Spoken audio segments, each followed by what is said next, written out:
Dear friends, स्वागत है आप सभी का GK studies by Rahul sir में।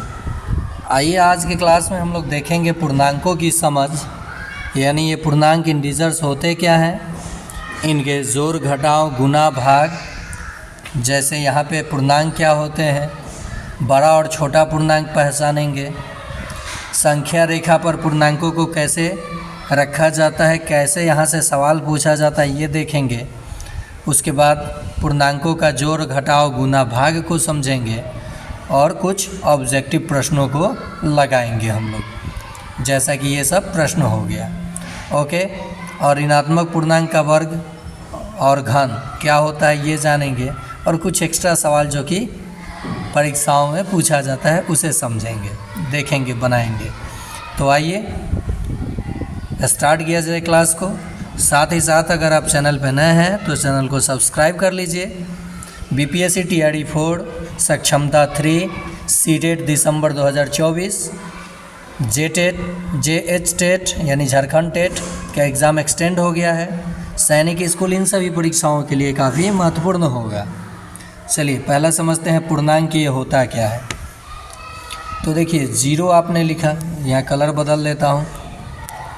जीरो के दाहिने साइड जाइएगा तो 1 2 3 अनंत तक जाइएगा, यहाँ -1 -2 -3। देखिए ऋणात्मक जीरो और धनात्मक संख्याओं के सम्मिलित रूप को हम लोग क्या कहते हैं, पूर्णांक कहते हैं, इंटीजर्स कहते हैं। क्या कहते हैं, पूर्णांक। तो सीधे बोलिएगा कि ऋणात्मक धनात्मक और शून्य के संग्रहों को क्या कहा जाता है, पूर्णांक कहा जाता है। या ऋणात्मक धनात्मक संख्याओं के समुच्चयों को पूर्णांक कहा जाता है, इंटीजर्स कहा जाता है। अब यहाँ पे एक प्रश्न बना है, देखिए, जो कि काफ़ी इसमें प्रश्न छुपा हुआ है।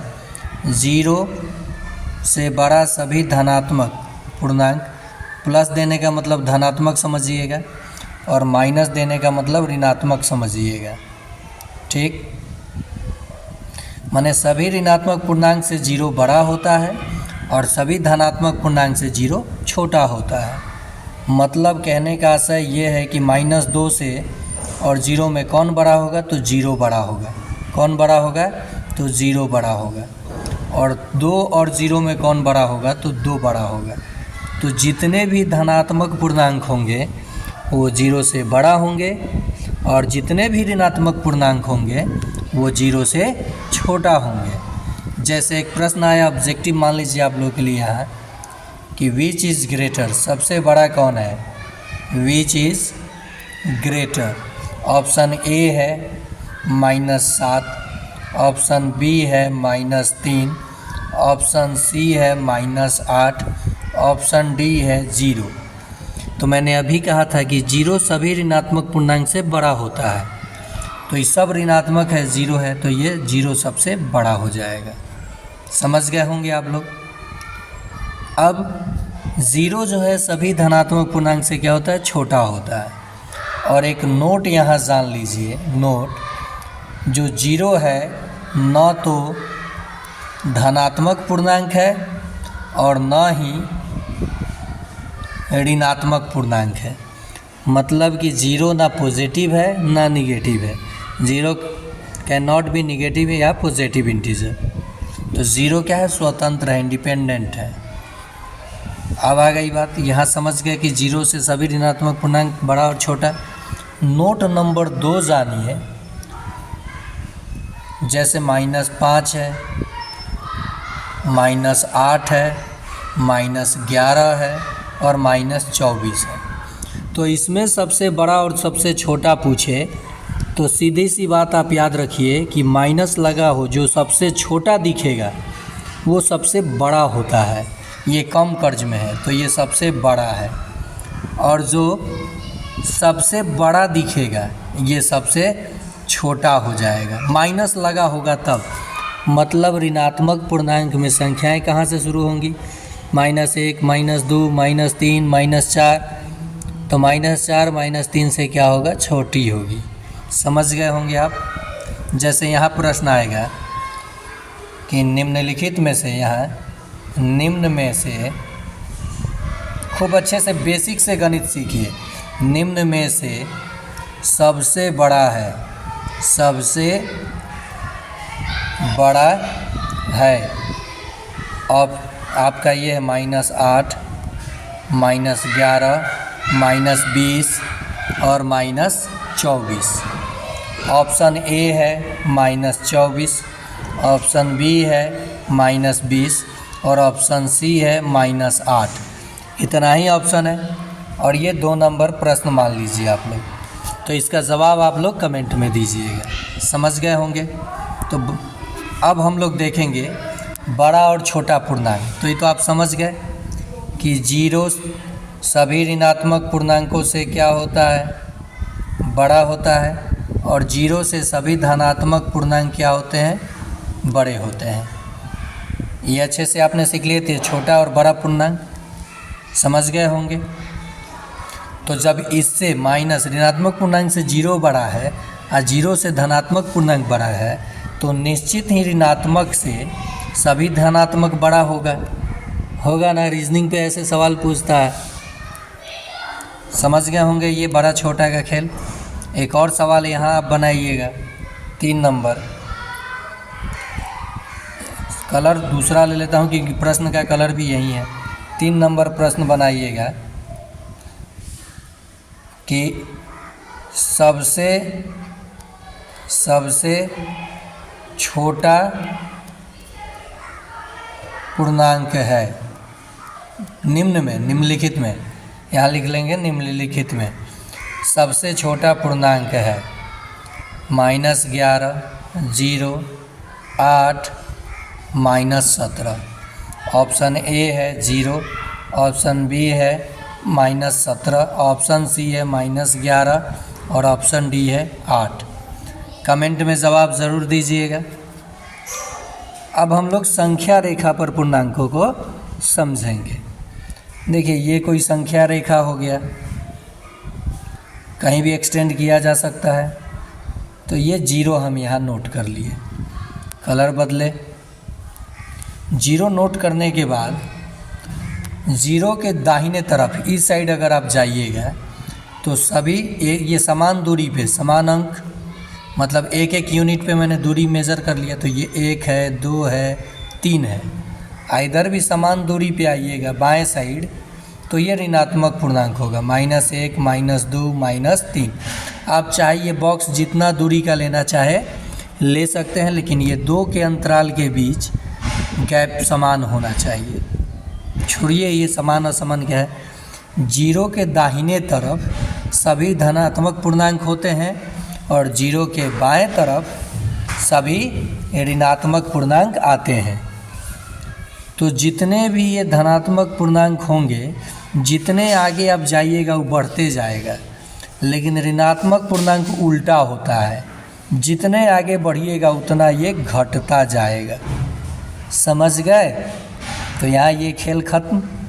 तो पूछा जाएगा कि -5 -1 के दाहिने तरफ होगा कि बाएं तरफ। तो अब आप आसानी से बता दीजिएगा कि बाएं तरफ। -5 is percent belongs to -1 is left hand side.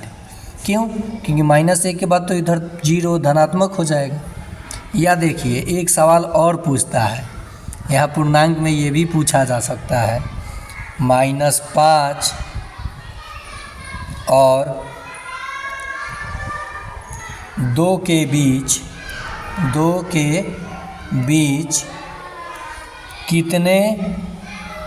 कितने पूर्णांक हैं।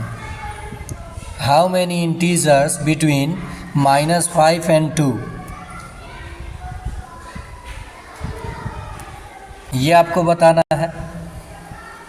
तो देखिए -5 के बाद जाइएगा माइनस, समझाने के लिए बता रहा हूँ, -4, -3, -2, -1, तब ना 0 पाइएगा, तब 1 और ये 2। तो इसके बीच में पूछा है तो इसे भूल जाइए, इसे भूल जाइए। 1, 2, 3, 4, 5, 6 कितने पूर्णांक होंगे इन दोनों के बीच में? तो 6 पूर्णांक। कितने? 6 पूर्णांक। तो सीधी सी क्या करना है कि इसमें ये जोड़ लेना था 5 या 2 7 आई को कम कर देना था, आंसर आ जाता। चलिए एक प्रश्न देखिएगा आप लोग, वाइट कलर ले लेते हैं, क्या ले लेते हैं, वाइट कलर ले लेते हैं। देखिए प्रश्न है कि -3 तथा 7 के बीच कितने पूर्णांक होंगे, कितने पूर्णांक, ये कितने ऐसे लिखिएगा, कितने पूर्णांक होंगे। ऑप्शन आपका है बीपीएससी, देखिए बीपीएससी TRE 4 सक्षमता 3.0, CTET दिसंबर 2024 और झारखंड वाले ये सब सीरीज़। अब ये बेसिक से एकदम देखें क्योंकि उनके पास एनफ टाइम है, आप लोगों के पास कम समय था इसलिए मैंने सीधे आपको प्रश्न बताया और अभी आपको सीखने का मौका है, तो सभी लोग देखें और मज़े मज़े में। तो देखिए हम लोग ये प्रश्न देख लिए, तो कितने पूर्णांक होंगे, -3 तथा 7 के बीच इनको नहीं लेना है, इन दोनों संख्या को नहीं लेना है। ऑप्शन ए है 9, ऑप्शन बी है 10, ऑप्शन सी है 11, ऑप्शन डी है 8। कमेंट में जवाब ज़रूर दीजिएगा। अब हम लोग सीखेंगे पूर्णांकों का योग, घटाव, गुणा और भाग। देखिए जैसे ये तो सभी को जोड़ने आता है, 7 5 12 आंसर हो गया, उत्तर आपने दे दिया। लेकिन यहीं पे कह दूँ -5 और जोड़ -5, तो आप जैसे 10 लिखेंगे गलत हो जाएगा।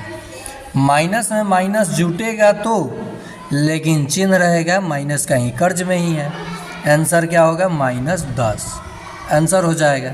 लेकिन प्रश्न यहाँ देखिए कैसे पूछता है कि जोड़ना है -12 को +15 से, तो ये यहीं ऑप्शन आपका रहेगा ए 27, ऑप्शन बी रहेगा 3, ऑप्शन सी रहेगा -3, ऑप्शन डी रहेगा 2।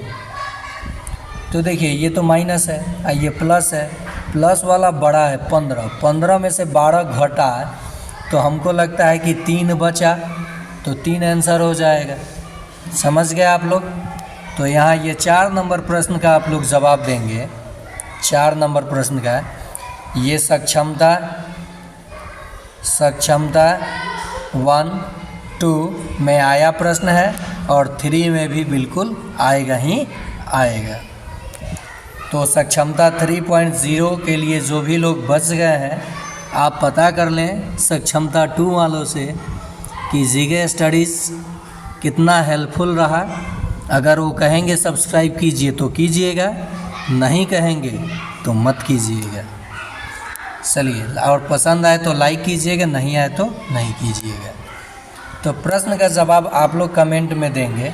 जवाब 5 नंबर प्रश्न मान लीजिए, -11 और जोड़ -13 का आंसर क्या होगा। ऑप्शन ए है आपका 24, ऑप्शन बी है -11, ऑप्शन सी है -2 और ऑप्शन डी है -24। कमेंट में जवाब दीजिएगा। चलिए, जोड़ आप समझ गए होंगे। अब हम लोग सीखेंगे घटाव। ये काफ़ी रोचक लगेगा आपको, रोमांचक नहीं रोचक। -5 में से आपको घटाना है -8 को, आंसर क्या होगा। तो देखिए करना क्या है, ये तो -5 है ही, माइनस माइनस क्या हो जाएगा +8, यानी 8 में से 5 निकल गया तो क्या बचेगा 3, आंसर हो गया। तो इस प्रश्न का जवाब आप 6ठे नंबर प्रश्न का जवाब दीजिएगा। -11 में से आपको घटाना है -3 को। ऑप्शन ए है -8, ऑप्शन बी है 8, ऑप्शन सी है -3, ऑप्शन डी है -14। कमेंट में जवाब ज़रूर दीजिएगा। जोड़ सीख गए, घटाव सीख गए। अगर यहीं पे रहता 12 घटाव -2 तो माइनस माइनस प्लस, यानी 12 2 14 आंसर हो जाता। रहता -18 और घटाव 6 तो ये दोनों घट रहा है, ये घटाना है, दोनों माइनस में ही है, तो -18 और -6 मिलके क्या हो जाएगा, -24। समझ गए आप लोग। चलिए आगे देखते हैं। अब हम लोग यहाँ पे ये चीज़ जानेंगे गुना के बारे में। तो गुना के बारे में एक चीज़ जान लीजिए, ऋणात्मक को अगर आप ऋणात्मक पूर्णांक से गुना करेंगे तो आंसर धनात्मक में लिखिएगा। ऋणात्मक को अगर धनात्मक से गुना कीजिएगा तो आंसर ऋणात्मक में लिखिएगा, निगेटिव में। धनात्मक को अगर ऋणात्मक से गुना कीजिएगा तब भी आंसर ऋणात्मक, और धनात्मक को धनात्मक से कीजिएगा तो आंसर धनात्मक। और ऋणात्मक हो चाहे धनात्मक हो, जब जीरो से गुना कीजिएगा तो आंसर खाली जीरो। मतलब समझिए, यहीं पे सिखाते हैं। -2 गुना -2 कीजिएगा तो माइनस को माइनस से गुना कीजिएगा, आंसर प्लस में आएगा। 2 दूनी खाली 4 आंसर हो जाएगा। समझ गए? समझे कि नहीं समझे? नेक्स्ट जो बताया उसका समझिए। ये बताया माइनस को प्लस से, तब क्या होगा, तो -2 गुना 3, तो माइनस और प्लस, -3 दूनी 6। समझ गए ये भी। नेक्स्ट है कि माइनस +5 और गुना -3, तो प्लस माइनस माइनस, 3 बचे 15, माइनस लगा दीजिए। अब यहीं पे अगर माइनस की संख्या सम बार हो तो आंसर प्लस में आएगा। सम बार का मतलब कि 2 बार हो या 4 हो या 6 हो या 8 हो। जैसे -5 के पावर 2 है तो इसे आप लिखिएगा ना, -5 गुना -5, तो माइनस माइनस क्या हो जाएगा, प्लस हो जाएगा, ना। तो अब गुना तो आप कर सकते हैं आसानी से। अब भाग की बारी है, तो माइनस को अगर आप भाग देते हैं प्लस से तो आंसर आएगा माइनस। प्लस को अगर आप भाग देते हैं माइनस से तब भी आंसर आएगा माइनस। ठीक है, प्लस को प्लस से दीजिएगा तो प्लस ही आएगा। जैसे -18 को आप 2 से भाग दीजिएगा तो 2 नवा 18, तो -9। माइनस को प्लस से भाग दीजिएगा तो माइनस, प्लस को भी माइनस से भाग दीजिएगा तो माइनस। तो यहाँ पे 6 नंबर प्रश्न का 6 मान लीजिए प्रश्न नंबर, आप जवाब दीजिएगा। -15 को भाग देना है माइनस केवल 3 से, माइनस नहीं। आंसर आपका क्या होगा बताइएगा। Option A 5, option B 3, option C -5, option D 15। चलिए अगला प्रश्न। इसी में एक चीज़ मैं मिस कर दिया, माइनस को अगर भाग देना हो माइनस से तो आंसर क्या होगा, प्लस। जैसे -20 को भाग देना है -4 से, तो माइनस से माइनस ख़त्म, 4 बचे 20, 5 आंसर हो जाएगा। तो 7 नंबर प्रश्न का जवाब आप लोग कमेंट में देंगे। 7 नंबर का -81 को भाग देना है -9 से। ऑप्शन ए है 3, ऑप्शन बी है -9, ऑप्शन सी है 9 और ऑप्शन डी है 81। कमेंट में जवाब दीजिएगा। तो जोड़ घटाव गुना भाग पूर्णांकों का सीख गए। निम्नलिखित में से सबसे छोटी पूर्णांक है, तो देखिए बाकी सब जो 2 गो है धनात्मक है, एगो 0 है, एगो ऋणात्मक है। तो ऋणात्मक पूर्णांक से तो 0 बड़ा होता है, ये तीनों बड़ा है, यानी आंसर हो जाएगा। अब पीला कर देते हैं इसको, ये ग्रीन। समझ गया। चलिए अगला प्रश्न देखते हैं। देखिए ऋणात्मक पूर्णांक पे अगर ऑड बार कोई संख्या हो, जैसे 7 बार, तो ये विषम हुआ, तो आंसर माइनस में ही आएगा। एक का पावर कुछ भी हो एक ही आता है, तो -1 आंसर हो जाएगा। यहीं रहता -2 के पावर 3, तो आप क्या लिखते हैं -2 गुने -2 गुने -2, तो 2 दूनी 4, 4 दूनी 8, ये तो प्लस हो जाएगा दोनों, फिर माइनस, प्लस माइनस माइनस, -8 हो जाएगा। तो इसका मान बताइएगा आप लोग कि क्या होगा कमेंट में। ये 8 नंबर प्रश्न मान लीजिए। चलिए 9 नंबर प्रश्न का जवाब आप लोग देंगे। कितने नंबर का? 9 नंबर प्रश्न का जवाब आप लोग दीजिएगा। 9 नंबर का -3 के पावर 4 का मान क्या होगा? जब किसी ऋणात्मक पूर्णांक का घात सम संख्या हो तो आंसर प्लस में आता है। कई बार गुना कीजिएगा -3 को? 4 बार। तो कमेंट में जवाब दीजिएगा। Option A 4, option B -81, option C 81, option D 18। ठीक है, चलिए अगला प्रश्न देखते हैं। -5 जोड़ 11, इसका आंसर कमेंट में आप लोग दीजिएगा। -5 जोड़ 11, आंसर क्या होगा? कमेंट कीजिएगा। क्या कीजिएगा? कमेंट कीजिएगा। नेक्स्ट, ये भी प्रश्न का जवाब आप लोग कमेंट में दीजिएगा। ऑब्जेक्टिव सेट किया हूँ। -12 का वर्ग कितना होगा? तो देखिए, किसी भी ऋणात्मक संख्या का वर्ग हमेशा क्या होगा? धनात्मक होगा। तो इसका वर्ग क्या होगा बताइएगा। किसी भी ऋणात्मक संख्या का घन हमेशा ऋणात्मक होगा। 343 -343। चलिए अगला प्रश्न देखते हैं। तो ये चीज़ मैंने आपको यहाँ समझा दिया, और ये प्रश्न आप लोगों के लिए जिसमें 95% लोग फेल हुए थे, तो आपका देखते हैं सही होता है या गलत। इस प्रश्न का जवाब -1 जोड़ 2, ठीक है, जोड़ यहाँ -3 जोड़ 4, क्या आएगा आपका वैल्यू? ये 1000 के पदों तक आप कमेंट में जवाब ज़रूर दें। और ये सेशन कैसा लगे एक प्यारा सा कमेंट कर दें।